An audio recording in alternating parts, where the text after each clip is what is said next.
इसलिए मैं लोगों से बात कर रहा हूं, इसलिए मैं मीटिंग कर रहा हूं। अब आ जाती है बारी उन लोगों की जो लोग आपको फोन कर रहे हैं या ऐसा बोल रहे हैं। ऐसा कोई व्यक्ति नहीं है, सही टाइम की मैं बात करता हूं, जिसने सही नीयत से मुझसे मदद ना मांगी हो और जिसकी सही नीयत से मैंने मदद ना करी हो। ऐसा कोई व्यक्ति नहीं है। लेकिन एक आध दो अपवाद हैं, एक आध दो छोड़कर बड़े बड़े नाम, वो बड़े बड़े नाम जो आज की डेट में मुझे चाहे अंदर हैं चाहे बाहर हैं, हमें आरोप देते हैं, आखिरी समय तक मैंने उनको पैसे दिए हैं, आखिरी वक्त तक पैसे दिए हैं। आप कैसे इस बात का वो कर सकते हैं कि मतलब ये लोग बगैर मुझसे कुछ पाए हुए मुझसे लगातार कांटेक्ट में रहे होंगे? कैसे आप इस बात के? सर, मैंने भी परसों यही बात कही, एक लोगों का फोन आया तो बात होने लगी, यही बात आई तो हमने कहा एक बात बताइए, ये लोग दुबई अक्सर जाते क्यों थे? अगर सर पैसे नहीं देते थे तो दुबई क्यों जाते थे? ऐसे कोई क्यों नहीं जा रहा है? तो उन्होंने कहा ये बात तो आप सही कह रही हैं। हमने कहा फिर जब चर्चा होती है तो मैं अपना लॉजिक निश्चित रखती हूँ। शशि जी कहा कि हाँ ये बात तो सही है, सर बुलाते होंगे। फिर उन्होंने नेक्स्ट क्वेश्चन किया, हमने कहा बुलाने का क्या मतलब है, बिना पैसे के बुलाएंगे सर? तो ये लोग लेके आते थे और यहाँ पे यही चीज रही है कि अपना अपना निपटा लिए। मैं एक ग्रुप की बात करता हूं, एक ग्रुप की बात करता हूं। 24 से 25 जनवरी 2020 को वो ग्रुप लैंड हुआ था यहाँ, जिसने मुझसे ये कहा कि मेरे 12-13 लोग आने वाले हैं, आएंगे आपसे मिलेंगे, कोई लायबिलिटी की बात नहीं करेंगे, सीधा काम करेंगे। तो मैंने साफ कहा कि ऐसा है कि मुझे काम नहीं करवाना है, मैं लायबिलिटी के लिए अगर बात करने आ रहे हो तो मेरे पास आज की डेट में ज़मीन है। उन्होंने कहा एक बार बस खाली में बुला लीजिए और आने के बाद हम आपको जो है मिल करके वो करेंगे। मेरे बहुत प्यारे, बहुत करीबी रहे हैं। मैंने 12-13 लोगों का वीज़ा, टिकट, होटल सब कराया और बुलवा लिया।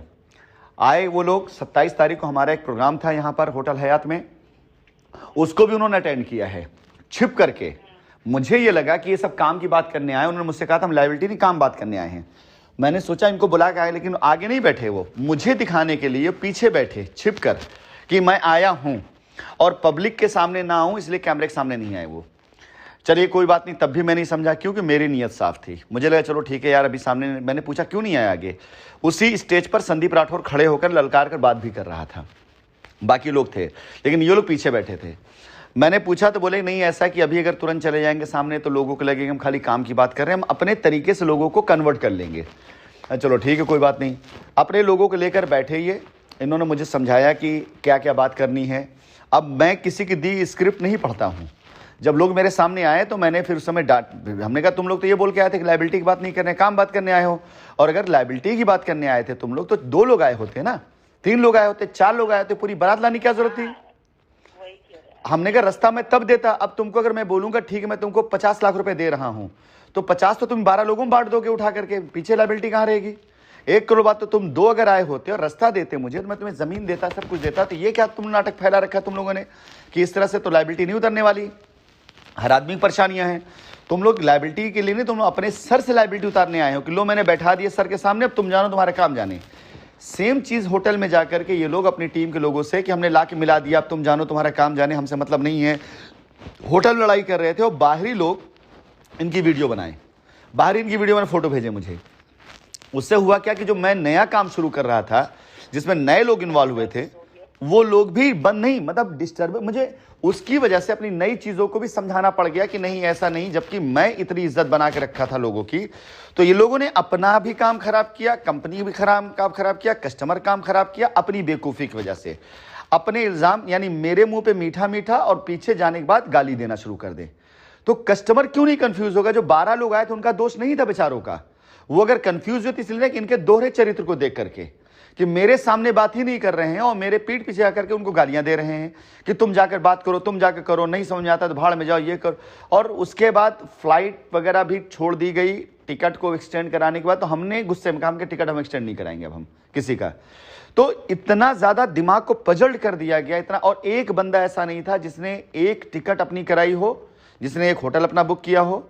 कोई ऐसा नहीं था जो दुबई मेरे खर्चे के बगैर आता हो। हम क्यों बुलाते थे उनको? अगर हमको उन्हें मेंटेन ही करना होता तो जितने में वीज़ा होता था, जितने में टिकट होता था, जितने में होटल होता था, 8 से 10 लाख रुपए खर्चा हो जाता था एक ग्रुप के ऊपर।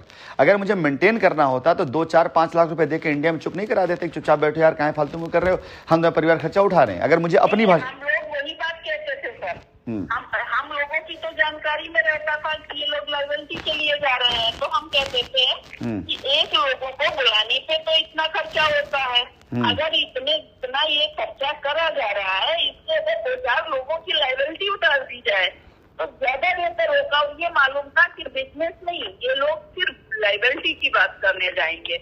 आपको मैं बताऊं सर, आप यकीन नहीं करेंगे, अभी जो लास्ट आपने चलाया था ये सबसे लास्ट में 14 हजार की 2 आईडियां उसमें भी लगी हैं। तो एक मैंने संदीप ने कहा कि मैम नया बिजनेस है सर का, कुछ कर दो, और इतना सब कुछ होने के बाद फिर भी मैंने 14 हजार रुपए की 2 आइडिया एक्टिवेट कराई है, ऐसा नहीं है। और जो एसएफएस चला था उसमें भी 42 हजार की 7 आइडिया लगी हैं, 7-7 हजार वाली 6 या 7 हैं, और 70 हजार की एक लगी है। मतलब ये कोई ऐसा प्लान ही नहीं आया जिसमें मैंने पैसा नहीं लगाया हो। और अब जब कभी भी संदीप से मैंने ये भी नहीं कहा कि नहीं दिला दो पैसा, या मुझे लगता था कि नहीं मेरी अपनी कंपनी है, कोई दिक्कत नहीं है। गेट द वन चांस जो था उसमें, जिसमें फ्लैग निकलने की बात हो रही थी, उसमें भी 1,29,000 रुपए के कूपन लिए हैं। तो कोई, ये तो छोटे छोटे वाली बता रही हूँ, ऐसा कोई प्लान ही नहीं है। लेकिन जब मैंने ये देखा लास्ट में कि लोग वहाँ जा रहे हैं, तो हम लोगों की जो आपस में बातें होती हैं उसमें चर्चा हुई। हमने कहा अगर ये लोग वहाँ जा रहे हैं और सिर्फ लाइबिलिटी के लिए अगर ये पैसा बचा लिया जाए तो इससे ही कस्टमर को बहुत सारे निपट जाएंगे। कह चुकी हूँ सर, मुझे यकीन है आज नहीं तो कल, कल नहीं तो परसों आप निश्चित ही कहीं न कहीं से मेरी लाइबिलिटी उतारेंगे, ये मैं जानती हूँ। ऐसा नहीं है, ये कभी नहीं सोचती हूँ कि नहीं मिलेगा, नहीं झुक जाएगा। आज नहीं दे पा रहे हैं, कल आपका विश्वास, परसों देंगे। बस यही रोक दीजिए, क्योंकि आपका विश्वास मेरे अंदर विश्वास भरे, मेरे ऊपर अति आत्मविश्वास हो जाए और मैं उससे हो जाऊं, वो नहीं चाहता हूं। मैं करूंगा, क्योंकि ये आपका विश्वास साथ साथ ये मेरा कर्तव्य भी है। यही वजह से मैंने आपको फोन भी किया है। और सर मैं आपके साथ खड़ी नहीं हूँ, मेरे साथ जो लोग हैं, मतलब मैं सर यहाँ पर ये बात कह रही हूँ, ग्रुपों की बात नहीं कर रही हूँ। मेरे साथ वैसे भी 100-200 कस्टमर हैं जो अपनी व्यथा के लिए फोन करते हैं। मैं सारे कस्टमर दल के साथ आपके साथ खड़ी हूँ। अगर आप इंडिया आते हैं तो सर मुझे पहले पाएंगे आप, और उस भीड़ के सामने भी आप पाएंगे। और मेरा एक वादा होगा, जैसे अभिषेक के साथ बैठकर मैंने कहा था कि सर आप आइए, हम आपके साथ खड़े हैं, वैसे मुझे खड़े पाएंगे।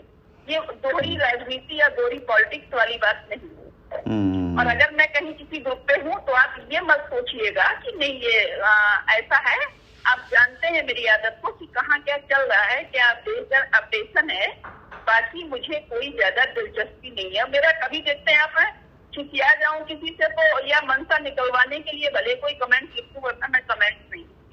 हाँ, उस दिन बेटे का एक्सीडेंट हुआ तो थोड़ा सा डिस्टर्ब हुई मैं, और उसका लॉजिक था सब बेटा भी प्रधानी लड़ गया था, हार भी गया 9 वोट से, तो जो भी घर में जो भी बचा था उसने वो भी झोंक दिया सब उठा करके, और हार गया। उसके बाद एक्सीडेंट हो गया। मैं ये डिस्टर्ब हुई कि एकदम हाथ खाली है और इतना भयंकर, ये तो बेहोश था, या तो इतना भयंकर एक्सीडेंट अगर हेड इंजरी हुई है, कोई ज्यादा दिक्कत थी, तब फिर मैं क्या करूँगी। हालांकि हॉस्पिटल भेजा, टाँके लग गए, उसके बाद वो घर छोड़ गए। 3-4 दिन घर पे ही बैंडेज करते रहे तो आराम मिल गई, कहीं एडमिट नहीं कराना पड़ा। वरना मुझे बहुत टेंशन था कि कहीं ऐसा ना हो इन हालातों में, और अगर एडमिट कराने का नंबर आता तो मैं आपको सीरियसली लिखती सर कि सर कुछ पैसे आप दीजिए, मुझे एडमिट कराना है, ये मेरा अधिकार है सर। ऐसा नहीं है, मैं आप पर अपना अधिकार भी समझती हूँ। धन्यवाद कि चलिए इसमें कोई वो नहीं है।